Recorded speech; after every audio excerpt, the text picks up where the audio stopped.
थोड़ा देखो, हमने साइंस में क्लास 10th की बायोलॉजी में चैप्टर स्टार्ट करा है कंट्रोल एंड कोऑर्डिनेशन। हमने प्लांट की कोऑर्डिनेशन अच्छे से पढ़ ली है। अब हमारी जो बारी आई है पढ़ने की वो क्या है, एनिमल्स के अंदर कंट्रोल एंड कोऑर्डिनेशन कैसे होती है। तो as you can see in the heading क्या लिखा है मैंने, कोऑर्डिनेशन इन एनिमल्स लिखा पड़ा है। ठीक है, यहाँ पे मैंने कंट्रोल नहीं लगाया, पर याद रखना control and coordination in animal पढ़ने वाला है कि कैसे कोई भी चीज़ एक तरीके से नियंत्रित वे में हमारे बॉडी के अंदर काम चल रहा है। आपको किस बॉडी का कुछ सिग्नल मिल रहा है, ब्रेन तक जा रहा है, ब्रेन ऑर्डर देगी कैसे होगा, मतलब एक बात। तो ये कंट्रोल एंड कोऑर्डिनेशन किसके अंदर पढ़ना है, हमें एनिमल्स, मतलब हमारे अंदर। हम भी एक एनिमल है, लेकिन हम कैसे एनिमल है बेटा, हम बस एक एडवांस एनिमल। इतनी बातें क्लियर अच्छे से। अब इंट्रोडक्शन पे आते हैं। ये जो चीज़ें लिखी है ना, पहले मेरी कहीं बातों को सुनना, उसके बाद आपको कहीं कोई चीज़ जो लिखी हुई चीज़ है ना, बहुत ही ईजिली वे में एकदम बढ़िया समझ रहे हो, एकदम क्रिस्टल क्लियर हो जाए, आप समझते हैं। कंट्रोल एंड कोऑर्डिनेशन एनिमल पढ़ना है हमें। अब इसको छोड़ो, अब मेरी बात सुनिए। आप लोगों को कोई भी चीज़ तुरंत मालूम है, मुझे हर चीज़ें विजिबल हो रही है कि नहीं हो रही है। मैं लाइट बंद करूँगी तो मुझे कुछ भी नहीं दिखेगा। इसका मतलब हो क्या रहा है, फेनोमेनन चल रहा है। यहाँ पे लाइट की एक प्रॉपर्टी लगती है, मालूम मैंने लाइट जलाई तो लाइट की रेज जो होती है हर जगह रिफ्लेक्ट करती है, और रिफ्लेक्ट करने का सारी कहाँ जा रही है, मेरी आंखों के ऊपर। आंखों से कहाँ गई, वो रेटिना के पास है। रेटिना क्या है, एक तरीका एक स्पॉट समझ, एक लैंड एक स्पॉट कुछ भी समझ सकते हो कि जहाँ पे चीजें आके लाइट इकट्ठा हुई है। अब उस रेटिना से सारी चीजें कहाँ तक जाएगी बेटा, ब्रेन तक जाएगी। तो ब्रेन तक लेके जाने के लिए जो सेल होते हैं ना, समझो मेरी बात, जो भी चीजें जो ब्रेन तक मैसेज को पहुंचाएगा और ब्रेन से मैसेज को लेकर आएगा, कोई ना कोई सेल काम कर रहा होगा। उस सेल को हम बोल देते हैं नर्वस सिस्टम का सेल, जिसका नाम क्या है, दो नाम है। क्या नाम है, एक तो आपका नर्व सेल नाम है, और दूसरा नाम क्या है बेटा, न्यूरॉन नाम है। क्या नाम है, सिंपल सी बात है। अगर आपको बॉडी के अंदर ब्रेन तक कोई मैसेज पहुंचाना है तो वो सेल के थ्रू पहुंचाया जाएगा। उस सेल का नाम क्या है, नर्व सेल और या न्यूरॉन कह सकते हैं। अब ये न्यूरॉन सेल या नर्व सेल के भी तीन टाइप होते हैं, डिपेंडिंग अपॉन की मैसेज लेके जाया जा रहा है या मैसेज लेके आया जा रहा है, या एक मीटिंग वाला पॉइंट। सपोज करो ये आपका ब्रेन क्या है, ये also you can call it as CPU of your body. जैसे कंप्यूटर का सीपीयू होता है, ऐसे ही हमारी बॉडी का सीपीयू कौन है, एक तरीके से ब्रेन नहीं, क्योंकि हमारी हर एक्टिविटी को कंट्रोल कौन करता है, ब्रेन करता है। बिना ब्रेन के हम क्या कोई काम कर पाते, बिल्कुल भी नहीं कर पाते। We can not imagine our life without a brain. कि फिर हम देखो, अब हमारा ब्रेन ना धीरे धीरे डेवलप करिए, हमने घर बना लिए हैं, बहुत सारी चीजें इवॉल्व कर दी है, लेकिन जो पहले के लोग थे, जो आदि मानव थे, उनका ब्रेन इतना डेवलप नहीं था। तो उसमें रहते थे गुफाओं में, ऐसे ही थे। पहले तो कपड़े भी नहीं पहनते थे, ऐसे ही नेक्ड घूमते रहते थे। समझ रहे ना मैं क्या कह रही हूँ, इतनी बातें क्लियर मेरी अच्छे से एकदम। अब मेरी बात सुनो ध्यान से, ठीक है। तो मैंने क्या बोला, कोई भी मैसेज को ट्रांसमिट करना है ब्रेन तक, और ब्रेन से अगर लेके आना है तो उसके लिए क्या है, सेल। कौन सी सेल है बेटा, नर्व सेल या न्यूरॉन सेल। इतनी बातें क्लियर आपको, तीन तरीके होते हैं। जो मैसेज को मेरे बॉडी पार्ट से, समझो मैंने क्या बोला, जो मैसेज को आपने डिफरेंट बॉडी पार्ट से ब्रेन तक लेके जाता है, ब्रेन ये रहा, हर एक बॉडी पार्ट से, आपके हाथ से, पैर से, कहीं से, चाहे वो देखने का, क्योंकि मैसेज ना कुछ भी होता है, किसी को देखना है, कोई स्मेल करनी है, कोई टेस्ट, किसी भी तरीके की चेंज को, समझो मेरी बात, किसी भी स्टिमुलाई को जो आपके ब्रेन तक लेके जाता है। वो देखना का चेंज आ रहा है, मान लो अभी लाइट ज्यादा आ रही थी, फिर कम आ गया, अपने अब मालूम है इनको, तो मैं देख रही हूँ, बाहर चलेगी तो मैं कुछ और देखूंगी, तो ये सब मुझे चेंज तो मिल रहा है, इन द फॉर्म ऑफ किसी भी चीज की मिल सकती है। मान लो मैंने कोई गर्मी मिल रही, कोई हीट, गर्म पानी में हाथ डाल देते, तो ये सब जो स्टिमुलाई है ब्रेन तक पहुंचाना है, तो किसके थ्रू जाएगा, नर्व के। और लेके जाता है ना ब्रेन तक, जो भी नर्व सेल्स ब्रेन तक मैसेज को लेके जाते हैं, उसको बोलते हैं सेंसरी नर्व। क्या बोल देते हैं, या सेंसरी न्यूरॉन बोल देते हैं। इतनी बात समझ आ गई। और जो ब्रेन से सिग्नल यानी मैसेज को आपको क्या करना है, अब ब्रेन एक्शन लेगा ना कि आपको इसको देखना है नहीं देखना, ये करना है कि नहीं करना, तो ब्रेन से क्या होगा, जो मैसेज जो रिस्पॉन्डेंस आएगी, तो कौन से नर्व से जाएगी, मोटर नर्व से। कौन से नर्व से बेटा, लेकर आने वाला होता है आपका सेंसरी, और लेके जाने वाला कौन सा होता है, मोटर नर्व। इतनी बातें क्लियर है। ब्रेन तक जो सिग्नल को लेके जाएगा नर्व या न्यूरॉन, उसे हम बोलते हैं सेंसरी। और जो वापस लेके जाता है सिग्नल को, मतलब कमांड कर रहा है, वो कौन है तुम्हारा, मोटर नर्व। इतनी बातें क्लियर अच्छे से। अब एक जगह तो ऐसी होगी जहाँ पे तुम्हारा जो मैसेज गया है और मैसेज आया है, मीट कर रहा होगा, उस पॉइंट को हम बोल देते हैं, उस वाले न्यूरॉन को बोल देते हैं। अब एक न्यूरॉन तो ऐसा होगा ना जो लेके भी जा रहा होगा, मान लो यहाँ तक गया, यही ब्रेन है, स्पॉट मान लो ब्रेन का। अब ब्रेन के पास का जो जस्ट पास वाला जो न्यूरॉन हो, एक तरीके समझने के लिए समझो, वो क्या कर रहा होगा, वो मैसेज को ले भी रहा होगा और दे भी रहा होगा उसी मूवमेंट में। काफी सारे काम क्या ऐसे, मान लो यहाँ पे एक न्यूरॉन, ये न्यूरॉन, इसके पीछे वाले क्या कर रहे हैं, ले के आ रहे हैं ना, लेकिन जो ब्रेन के पास वाला जो न्यूरॉन का काम क्या है, लेके भी आना और इसीलिए हम इस एरिया को, पूरे एरिया को तो बोल देते हैं रिले रीजन बोल देते हैं, उस एरिया जहाँ पे वो न्यूरॉन पाया जाएगा। और उस न्यूरॉन का नाम क्या है बेटा, रिले न्यूरॉन या मिक्स न्यूरॉन। क्या नाम है? मेरे ख्याल से आपको तीनों टाइप के न्यूरॉन समझ आ गए। अब इस बोर्ड पे तो नहीं है लेकिन बाद में काम आएगा। मैंने क्या बोला, सिंपल सी बात बोली है। मैसेज को ट्रांसमिट करने के लिए हमारे पास एक सेल होता है। कौन सा सेल है वो? Neuron cell. प्लांट के अंदर कोई नर्व सेल नहीं होता कि वो ट्रांसमिट कर सके। समझ रहे हो मेरी बात? अब एक और चीज, हम ना मल्टी सेलुलर ऑर्गेनिज्म कहते हैं। मल्टी सेलुलर जो एनिमल होते हैं बेटा, उनके अंदर ट्रांसमिशन के लिए कंट्रोल सिस्टम चलता है पूरा बकायदा। अब डिपेंड करता है कि वो मल्टी सेलुलर सिंपल है या कॉम्प्लेक्स है। हम कैसे हैं?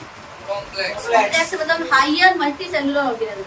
और जो छोटे होते हैं जैसे कि हाइड्रा ले लो, ईस्ट ले लो, इनका एग्जाम्पल ले सकते हैं। तो ईस्ट सॉरी यूनिसेलुलर है, हाइड्रा का ले लेते हैं। हाइड्रा क्या है?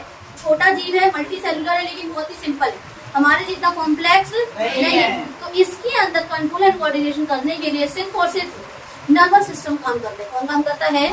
लेकिन हमारी बॉडी के अंदर हम higher complex multicellular organism के अंदर हमारे अंदर क्या होता है? दोनों सिस्टम काम करते हैं। तो कौन कौन से सिस्टम मैंने आपको बताए थे? एक तो आपका एंडोक्राइन सिस्टम था और दूसरा आपका एंडोक्राइन सिस्टम का एक दूसरा नाम था हार्मोनल सिस्टम। कौन सा सिस्टम? बेसिकली हम उसी की बात कर रहे हैं ना, क्योंकि उसके अंदर एंडोक्राइन में क्या थे? दो थे, एक्सो और एंडो थे, और एंडो अलग नहीं कर रहा था। अब मैंने जो बातें कही ना उसको आप इधर समझो, जितना समझाया मैंने।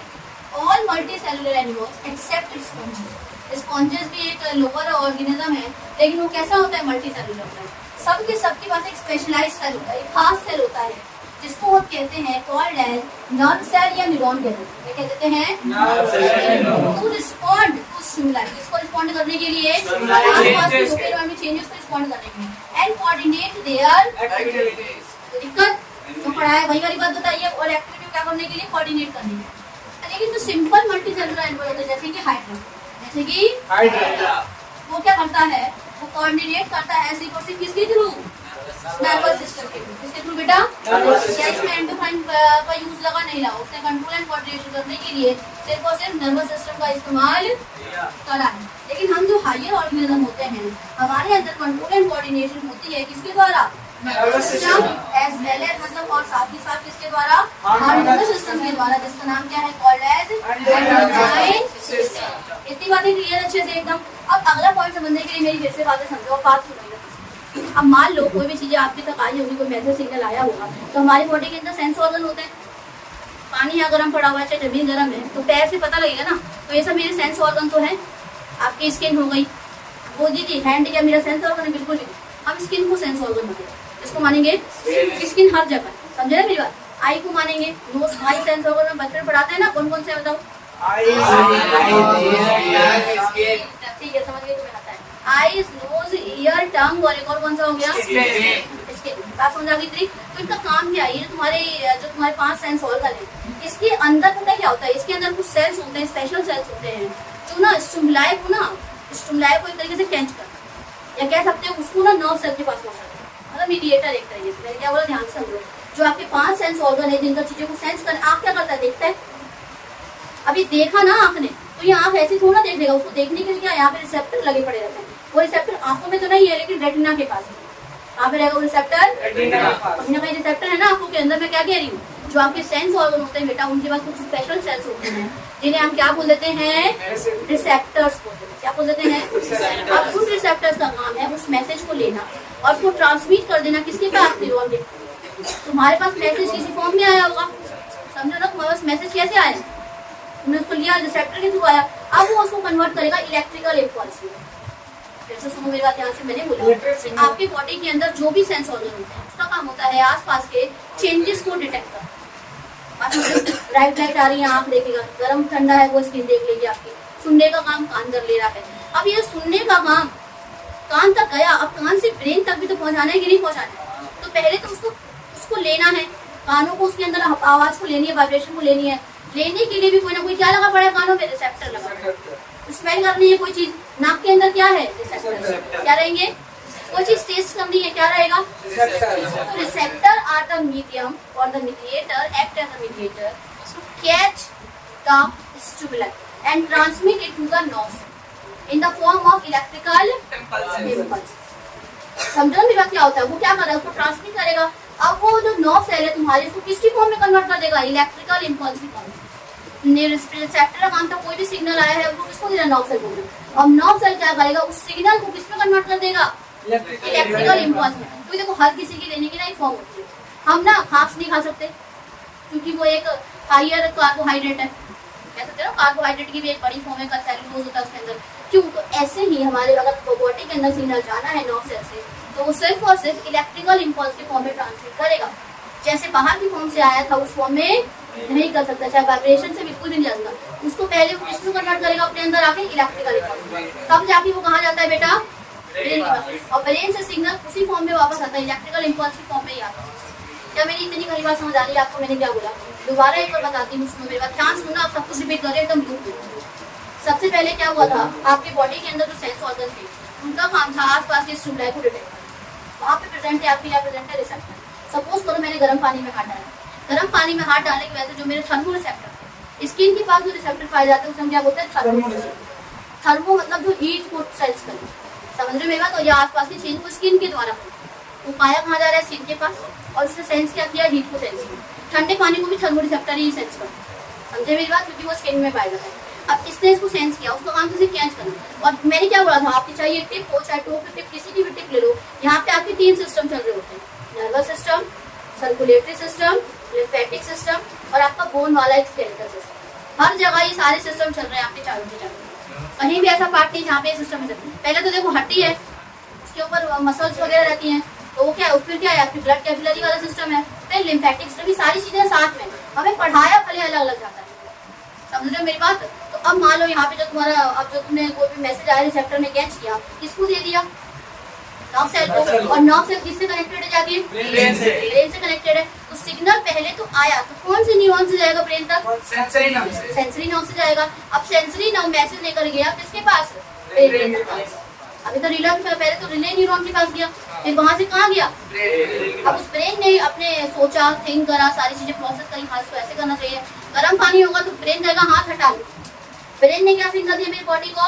It is harmful for you, you can burn your skin, so you can remove your hand, you have to remove your hand. आपको अपना हाथ हटाना ही हटाना पड़ेगा, वरना मेरा हाथ क्या हो जाएगा? अब कोई हीट बंदा होगा तो वो नहीं भाई जलाना है तो मतलब फिर जलाना ही जलाना है, ठीक है? अब मान लो मुझे ब्रेन ने सिग्नल दिया, अब मैं क्या होगा समझो, नर्व से वो वापस अब किस वाले जाएगा? रिले के पास आया, जो भी मैसेज आया था किस फॉर्म में आया? Electrical impulse. गया भी किसकी फॉर्म में था? इलेक्ट्रिकल इम्पल्स की फॉर्म में। पहले कहाँ आया? Relay neuron. इतनी बात समझ आई? अब रिले न्यूरॉन से किससे वापस जाएगा? मोटर नर्व से आपको किसको देगा? इफेक्टर को देगा।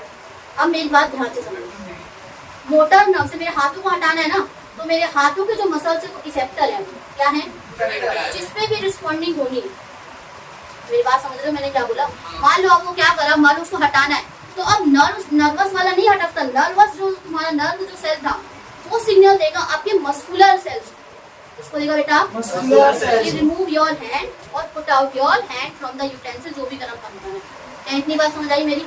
तो नर्वस वाले ने कुछ नहीं कहा, नर्वस वाले ने बस एक सिग्नल दे दिया मस्कुलर वाले, समझे मेरी बात? कि हाथों को हटा लो, क्योंकि नर्वस तो नहीं हटा सकता, मसल सेल्स ही तो हटाएंगे मेरे, तो मसल सेल्स को सिग्नल दिया और मैंने अपने हाथ को हटा लिया। इस पूरे साइकिल को बोल देते हैं रिफ्लेक्स आर्क। क्या बोल देते हैं?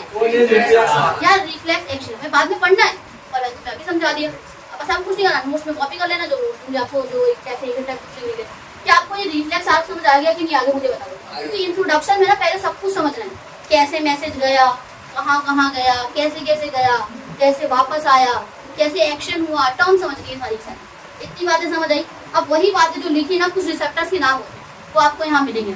अब पढ़े आगे इसके आगे अगली लाइन। देयर्स मतलब है there is there's 5 sense organ in our body. हमारे बॉडी के अंदर कितने सेंस ऑर्गन है? 5। That is your eyes, ear, nose, tongue and skin. ठीक है, ठीक है। उसके बाद we receive a variety of information. हम क्या लेते हैं? बहुत सारी इंफॉर्मेशन को लेते हैं। We receive a variety of information from our environment. कहाँ से ले रहे हैं? हमारे आसपास के एनवायरमेंट से, ठीक है, वातावरण से ले रहे हैं। थ्रू सेंस ऑर्गन, किसके द्वारा लेते हैं? समझो ना, 5 सेंस ऑर्गन तो मेनली काम कर रहे हैं, स्किन पूरी बॉडी को कवर कर रखी है। आँख है, नाक है, कान है और टंग है एक तरीके से, और ये कान है मतलब हाँ सारे सम सेंस ऑर्गन क्या कंटेन करते हैं? रिसेप्टर। उनके पास क्या होता है? अब रिसेप्टर की यहाँ डेफिनेशन लिखी पड़ी, क्या लिखी पड़ी है? इट्स अ सेल और ग्रुप ऑफ सेल। ये एक सेल हो सकता है या बेटा ये ग्रुप ऑफ सेल भी हो सकता है, जो क्या करता है इन अ सेंस ऑर्गन, किसी भी एक, it can be your eyes, it can be your nose, और इन पांचों में से कोई सा भी हो सकता है, ठीक है। Which is sensitive to a particular type of stimulus, जो सेंसिटिव होता है किसी एक पर्टिकुलर टाइप ऑफ स्टिमुलस के लिए, मतलब एक फिक्स टाइप ऑफ चेंज के लिए। आप सिर्फ लाइट वाले के लिए ही कर पाएगी, समझे मेरा तो क्या कह रही हूँ। आप कभी भी हियरिंग वाले को नहीं कर सकता, क्योंकि वहाँ पे फोनो रिसेप्टर नहीं होते। तो आई के पास फोटो रिसेप्टर है, इसलिए वो सिर्फ लाइट को अपने अंदर ले, समझे मेरी बात। हम कान से ना सूंघ नहीं सकते, और नाक से हम सुन नहीं सकते, आँख से हम टेस्ट नहीं कर सकते, तो क्या कर सकते हैं, देख सकते हैं। तो मतलब रिसेप्टर फिक्स है, इसलिए उनका फंक्शन भी क्या है, फिक्स। वही बोला गया, जैसे कि लाइट का रिसेप्टर लाइट को सेंस कर सकता है, लाइट वाले चेंज को, साउंड को, स्मेल को, टेस्ट को, हीट को और प्रेशर। लाइट के लिए क्या है, फोटो रिसेप्टर, और कहाँ पे होता है ये, साउंड के लिए क्या है बेटा, फोनो रिसेप्टर, सही से प्रोनाउंस करो, फोनो रिसेप्टर। स्मेल के लिए रिसेप्टर, और फोर्थ है आपका गस्टेटरी के लिए है, और कहाँ पे होगा बेटा ये, टंग पे। हीट के लिए क्या है बेटा, तो वहाँ पे है, क्या आपको इतनी बात समझ आ रही थी, तो रिसेप्टर के नाम पे। अब इफेक्टर क्या होता है, ध्यान से डेफिनेशन पढ़ो। It's a part of the body, ये बॉडी का ही एक पार्ट होता है, which can respond to a stimulus, जो स्टिमुलस जो भी चेंज आया है उसको रिस्पॉन्ड करेगा। हाथों पे हुआ था ना, तो हाथ रिस्पॉन्ड करने वाला था, मैं आपकी गाल पे थप्पड़ लगाऊंगी तो आपका गाल ही तो रिस्पॉन्ड करेगा, ठीक है। बात समझो मेरी, मैं आपको कुछ फेंक के मार रही हूँ तो आपकी आंखों जगह तो आपको लग मेरे हेड पे लगने वाला है, तो आपका हेड क्या होगा, पीछे होगा। तो ये वाला जो पार्ट जो रिस्पॉन्ड कर रहा है स्टिमुलस को, वो क्या है आपका हेड, वो आपका इफेक्टर है। अब पता ही क्या हुआ, समझो मैंने ना ऐसे मारकर ना फेंका, देखते रहिए, फेंका। अब ना आपको आपकी आंखों ने देखा, ब्रेन को सिग्नल गया कि ये मारकर फेंक के मार रही थी, ठीक है, हटना है, बचना है। अब मैंने धमकी दे दी, अगर हटोगे तो पिटोगे, तब तुम ब्रेन को ये भी सिग्नल दोगे कि मारकर तो आ रहा है, चोट लगेगी, लेकिन तीसरे को अगर हटे तो उसे दो मिनट मारेगी, फिर तुम नहीं हटाओगे, ब्रेन सिग्नल देगा कि हटा लो, तुम वो नहीं हटाना है, तो उस टाइम पे तुम्हारा वो भी ज्यादा तेज मुंह पड़ेगा। लेकिन मान लो अगर मैंने कोई तुम्हें धमकी नहीं दी, कुछ भी नहीं दिया, तुम्हें बच सकते, बचने का मौका दिया है, मैंने तुम पे फेंका, आंखों ने देखा, सिग्नल गया कि मारकर हमारी तरफ आ रहा है, क्या करना चाहिए, ब्रेन ने तुरंत मैसेज भेजा आपके मोटर नॉब से, हाँ सर को हटा लो, अगर इधर आ रहा है तो लेफ्ट कर लो, लेफ्ट आ रहा है तो राइट कर लो, वो अपनी तरफ से आपको बेस्ट ही बताते हैं, ठीक है। अब मान लो राइट में आ रहा है तो आप लेफ्ट में हो जाओगे। तो ये जो आपके इसने हेड ने जो रिस्पॉन्डिंग शो करी है किसी भी चेंज के लिए, मार्कर के बचने के लिए, तो वो आपको क्या कहलाएगा, वो एरिया जो भी आपको वो एक्शन दिखा रहा है। मेरे ख्याल से आपको इफेक्टर समझ आ गया होगा। अब इधर देखो, it's a part of the body which can respond to a stimulus, respond करता है according to the instruction. Instruction मतलब जो भी एक तरीके से क्या बोलते हैं, इंस्ट्रक्शन को लीड करना, इंस्ट्रक्शन देना, पता नहीं, इंस्ट्रक्शन समझ गया ना, according to the instruction send from the nervous system. Nervous system क्या है, ब्रेन की बात होगी, समझो। नर्वस सिस्टम के अंदर हमारा ब्रेन आता है और स्पाइनल कॉर्ड आता है, बहुत सारी चीजें आती हैं, हर एक सारी चीज नर्वस सिस्टम से कनेक्टेड है। आपकी जो नर्व जा रही है वो भी नर्वस सिस्टम का पार्ट है, जो मैसेज जा रही है वो भी नर्वस सिस्टम का पार्ट है, ब्रेन भी नर्वस सिस्टम का पार्ट है, स्पाइनल कॉर्ड भी नर्वस सिस्टम का पार्ट है। इतनी बातें क्लियर अच्छे से।